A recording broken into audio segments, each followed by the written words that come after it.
আজকে চিন্ময় কৃষ্ণ দাসের আইনজীবী রবীন্দ্র ঘোষের সঙ্গে সাক্ষাৎ করেন কুণাল ঘোষ এবং সেখানেই রবীন্দ্র ঘোষ যেটা বলছেন যে এই নির্বাচিত সরকার এটা নয় আর এই অন্তর্বর্তী সরকারের সংবিধান বদলের কোনো এখতিয়ার নেই। এরই পাশাপাশি রবীন্দ্র ঘোষ আজকে মুখ্যমন্ত্রীর সঙ্গেও সাক্ষাৎ করতে চেয়েছেন।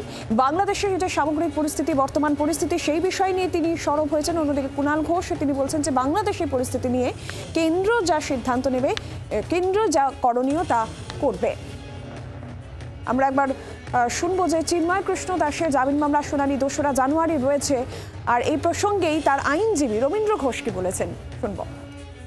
আমরা পিছিয়ে যাওয়ার জন্য তো চাই না, আমরা চাই শুনানি হোক, কিন্তু আনফোরসিন সার্কামস্ট্যান্সেস থাকে। তো জজ সাহেবুদ্দিন ছিল, না থাকলে কি হবে?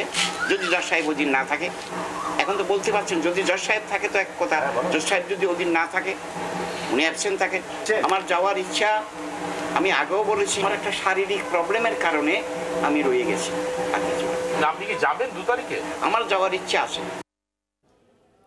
আর বাংলাদেশের বর্তমান পরিস্থিতি নিয়ে রবীন্দ্র ঘোষের কি বক্তব্য শোনাবো আপনাদের। আমাদের সঙ্গে খুব সৌহার্দ্যপূর্ণ সম্পর্ক। আমরা বাংলাদেশ এবং ইন্ডিয়া, বিশেষ করে পশ্চিম বাংলা, বিশেষ করে তাদের মানবাধিকার এবং রক্ষার জন্য আমরা একে অপরকে সাহায্য সহযোগিতা করব, এটাই আমাদের মূল কথা। আমাদের বাংলাদেশের সংখ্যালঘুরা যে নির্যাতিত নিপীড়িত, সেটা নিয়ে আমাদের কথা হয়েছে এবং আমরা আশা করি পশ্চিমবাংলার সরকার এটা সহযোগিতা করবে যাতে করে নির্যাতনটা বন্ধ হয়। সবাই বলছে, সারা পৃথিবীর লোক বলছে, আর সবাই আমরা একত্রে থাকতে চাই, একটা পিসফুল কোএক্সিস্টেন্স, আমরা একত্রে বাংলাদেশে বসবাস করতে চাই।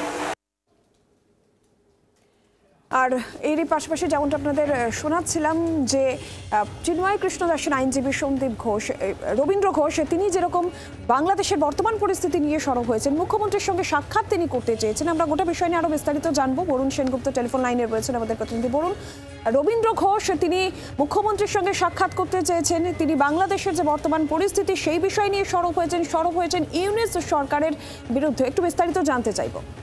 একেবারে দেখো, আজকে যখন কুণাল ঘোষ তার সঙ্গে দেখা করতে আসেন, তখন রবীন্দ্র ঘোষ কিন্তু বারবার করেই একটা কথা বলেছিলেন যে পশ্চিমবঙ্গের সঙ্গে তাদের ভীষণ ভালো সম্পর্ক অতীতে ছিল এবং এখনো রয়েছে। তারা বাংলাদেশে এক হয়ে, অর্থাৎ সংখ্যালঘু এবং সংখ্যাগুরু প্রত্যেকে এক হয়ে থাকতে চান এবং আগেও যেমন ছিলেন ঠিক এখনো তেমন থাকতে চান। কিন্তু বাংলাদেশে যেভাবে সংখ্যালঘুদের উপর অত্যাচার হচ্ছে, বিভিন্ন কারণে তাদের উপর অত্যাচার হচ্ছে, সেটা নিয়ে কিন্তু তিনি বলেছেন যেন পশ্চিমবঙ্গ বা ভারতবর্ষ প্রত্যেকেই যেন তাদের দেশ হিসাবে এবং রাজ্য হিসাবে তাদের পাশে থাকেন, এমনটাই তিনি বার্তা দিয়েছেন, এমনটাই তিনি বলতে চেয়েছেন। পাশাপাশি তিনি আরো বলেন যে তিনি মুখ্যমন্ত্রীর সঙ্গে দেখা করবেন, তিনি দেখা করতে আগ্রহী এবং মুখ্যমন্ত্রীর সঙ্গে দেখা করে এখানকার বাংলাদেশের যে ধরনের কার্যকলাপ শুরু হয়েছে সেটা তিনি জানাতে চান এবং তার থেকে তার এই বাংলা অর্থাৎ পশ্চিমবঙ্গ যেন বাংলাদেশের পাশে থাকেন, এমনটাই কিন্তু তার তিনি বলতে চেয়েছেন। পাশাপাশি তিনি আরো বলেছেন যে বাংলাদেশে এই উদ্ভূত পরিস্থিতি নিয়ে তিনি প্রধানমন্ত্রীকে তিনি চিঠি দিয়েছিলেন, সেই চিঠির কিন্তু কোনো সদুত্তর এখনো পর্যন্ত তিনি পাননি। তবুও তার আশা যে তিনি এই সদুত্তর তিনি পাবেন এবং প্রধানমন্ত্রী বা ভারতবর্ষ থেকে তাদের কোনো সাহায্য করা হবে সেখানকার সংখ্যালঘুদের এবং কোনো আলোচনা বা কোনো কিছুর মাধ্যমে যাতে একেবারেই এই বাংলাদেশে যে নিপীড়ন হচ্ছে সংখ্যালঘুদের উপর সেটা যেন বন্ধ হয়, সেটার দিকে ভারত সরকার হয়তো দেখবে। তিনি যেটা বলেছেন যে এখন নয়, তিনি 5 বছর আগেও কিন্তু এই ধরনের চিঠি ভারতবর্ষ বা ভারত সরকারকে তিনি দিয়েছিলেন, তারও সদুত্তর তিনি পাননি। কিন্তু এখন যেহেতু একেবারে অগ্নিগর্ভ পরিস্থিতি সে দেশে, তাই তিনি চাইছেন যে একেবারেই আগের মতো যাতে শান্তি ফিরে আসে সেই নিয়ে ভারতের তরফ থেকে কোনো বার্তা দেওয়া হোক এবং সেখানে যাতে শান্তি প্রতিষ্ঠা হয় সেটা কিন্তু তিনি চান।